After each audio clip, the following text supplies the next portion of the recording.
Bonjour à tous et bienvenue sur ma chaîne. Aujourd'hui, nous allons discuter des plantes qui me résistent. Ces plantes que je n'arrive pas à cultiver, qui font mon malheur et pourtant, j'aimerais tant y arriver, soit parce qu'elles sont super faciles, soit parce qu'elles sont trop belles. Allez hop, c'est parti. Alors la plante avec laquelle j'ai toujours eu des problèmes, c'est le ficus. Et là dernièrement, j'ai cru que je commençais à maîtriser et puis voilà quoi. Alors...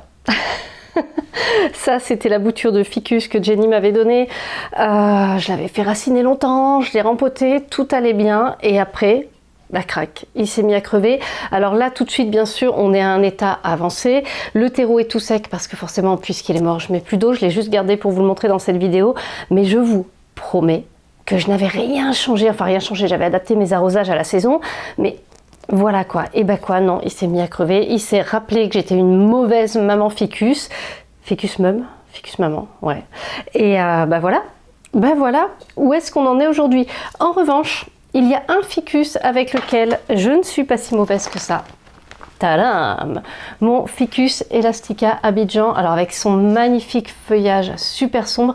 Avec la lumière, là j'ai l'impression que vous le voyez bien vert, mais quand on n'a pas la lumière pour filmer, les feuilles sont tellement sombres qu'elles ont l'air presque noires et c'est magnifique, c'est superbe. C'est une plante très graphique, très belle.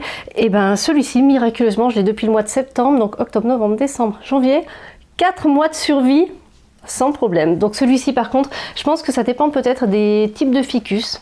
En tout cas, celui-là, le caoutchouc, le Ficus elastica, ça marche bien. Mais alors les autres ficus, alors Jenny, je suis désolée, si tu passes par là, désolée, inutile de me proposer une bouture, je veux pas prendre le risque d'en tuer un autre, j'ai pas envie. Une autre plante meurtrie par mes bons soins, c'est le philodendron Pink Princess. Et ça, je peux vous dire que ça me fait mal au cœur. Alors, quand je l'ai eu, c'était un beau pied qui se développait bien au départ.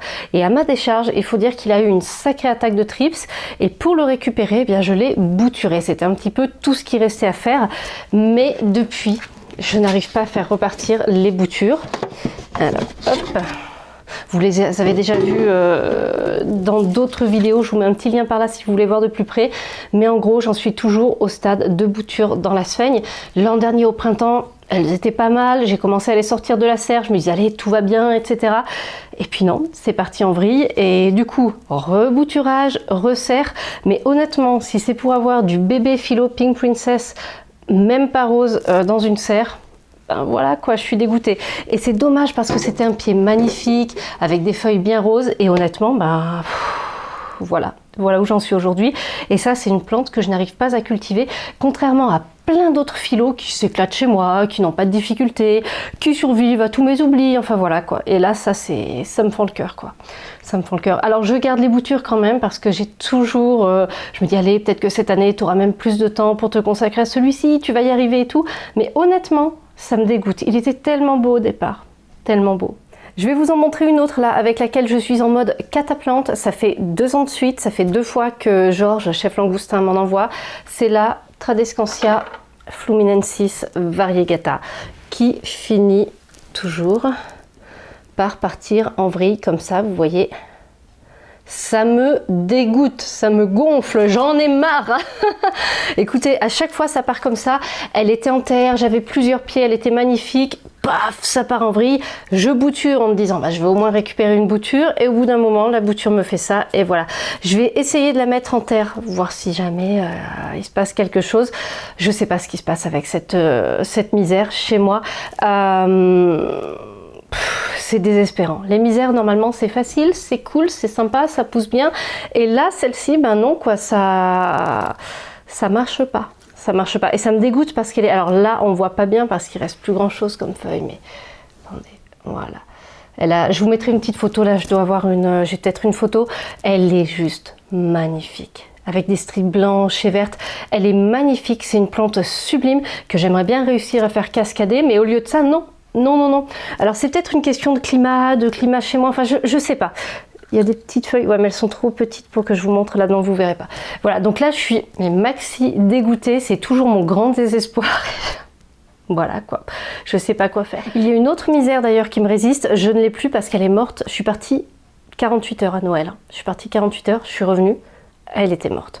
C'était une bouture que j'avais eue dans les tout débuts de la chaîne et toujours on est passé de enterre à bouturage sauvetage, enterre, bouturage sauvetage et puis voilà, donc il y en a quelques-unes comme ça que je n'arrive pas à cultiver. Bon ben écoutez, voilà hein. Ensuite, il y a la Monstera Adansonii et ça, c'est clairement mon talon d'Achille. C'est une plante qui n'a pas de raison d'être si compliquée que ça non plus, que je vois bien pousser chez plein de gens et chez moi. Voilà, après 3 ans d'amour et de relatifs bons soins, voilà où nous en sommes. C'est-à-dire que je sais pas, elle devrait être immense, etc. Et au lieu de ça, elle me fait toujours des coups, elle pousse bien, paf, paf, paf, elle se développe, je me dis c'est bon, c'est reparti. Et puis après, il y a plein de feuilles qui jaunissent, c'est voilà. Et donc ça fait 3 ans que c'est comme ça et que je me retrouve avec une plante qui est guère plus volumineuse que ça, hein, voilà. Dans ses bons jours, elle a un peu plus de feuilles, mais c'est tout. Et je suis dégoûtée, honnêtement. Je suis à 2 doigts celle-là de la refourguer à quelqu'un parce que j'en ai marre, c'est très frustrant, c'est pénible, elle ressemble à rien, ça me... Ouais, c'est frustrant, mais je l'aime tellement. C'est une des premières plantes d'intérieur. Faut que tu arrêtes de faire la mise au point sur mes yeux. Voilà. Voilà ce que je voulais vous montrer, ces feuilles trouées et tout. Ça, c'est quelque chose dont j'ai rêvé pendant super longtemps. J'étais hyper heureuse quand je l'ai acheté, mais non, il n'y a pas, ça ressemble à rien chez moi, quoi. Ça ressemble à rien du tout. Mon dernier espoir, c'est d'essayer une autre recette de terreau, donc je vais peut-être faire ça au printemps. Il me manque encore un ingrédient que je n'ai pas commandé, mais voilà, je suis assez dégoûtée. Voilà, donc à 2 doigts de la refourguer. D'un autre côté, j'y suis attachée. Alors j'ai un mal fou, je me dis, ouais, je devrais peut-être garder une bouture et tout, mais bon, garder une bouture si c'est pour que ça parte en vrille, voilà, je sais pas si ça vaut bien le coup. Je me suis demandé si c'était, enfin si je devrais pas acheter un autre Monstera Adansonii pour voir si, enfin je sais pas, peut-être que celui-ci il m'aime pas, je sais pas, voilà. Donc j'ai essayé quand même pas mal de choses, mais on retombe toujours sur le même syndrome, alors qu'il y a plein de gens qui les cultivent, mais même dans des terreaux lambda, et ça marche très bien, donc aidez-moi. Non, il n'y a pas vraiment de solution, je pense, pour celle-ci, j'ai tout essayé, mais voilà quoi. Voilà, voilà. Et je crois qu'en réalité, on peut dire que je ne suis pas très copine avec les Monstera parce qu'il y en a une autre qui me fait des misères. C'est mon Monstera variegata. Vous voyez, pas en vrille. Pas en vrille complet. Quand je l'ai eue, elle était genre juste trop belle, magnifique et tout. Au départ, ça marchait bien et puis ça a commencé à partir en vrille complet, quoi. Alors, pareil, je suis à 2 doigts de la refourguer parce que je me dis...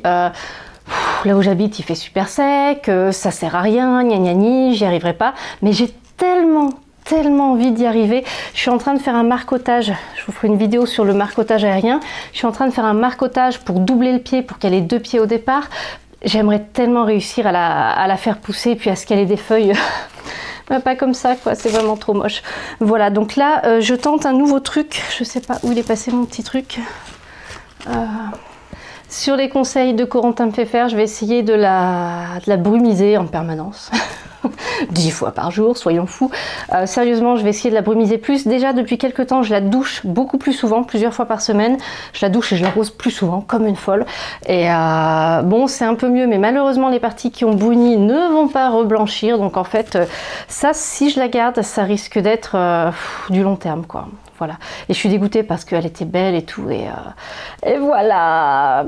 Alors après, elle est quand même toujours en vie, hein, de ce côté-là, ça va, mais bon, voilà. Il y en a d'autres qui me résistent. Je ne vais pas vous les montrer aujourd'hui. Dites-moi, vous, quelles sont les plantes avec lesquelles vous n'y arrivez jamais, qu'elles soient réputées faciles ou difficiles, ou bien qu'elles soient super rares, ou au contraire hyper banales.